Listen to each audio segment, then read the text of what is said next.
Sizni nima qiynaydi? Munosabatlar, pul, sog'lik. Albatta hamma mana shu 3 narsalarni biridan qiynaladi. Kimlardir hammasidan. Aslida inson o'zini shunday qiynab yashashi, u o'zini men yomonman degani uchun bo'ladi.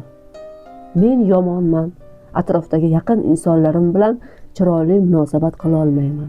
Men yomonman, yo meni yoki yaqinlarimni boshi kasaldan chiqmaydi.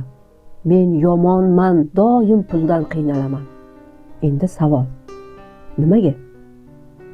Nimaga bunchalik yomonsan?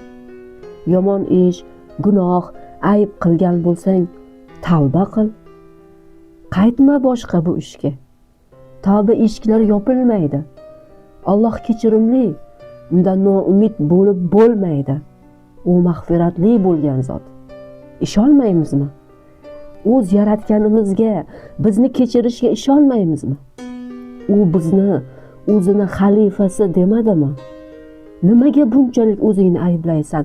Nimaga bunchalar o'zingni kamsitasan?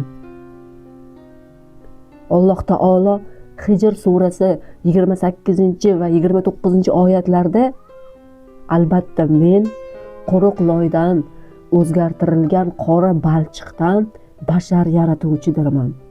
Bas, qachonki uni bekamu ko'st qilib bo'lganimda va ichiga o'z ruhimdan puflaganimda unga sajda qilgan holingizda yiqiling.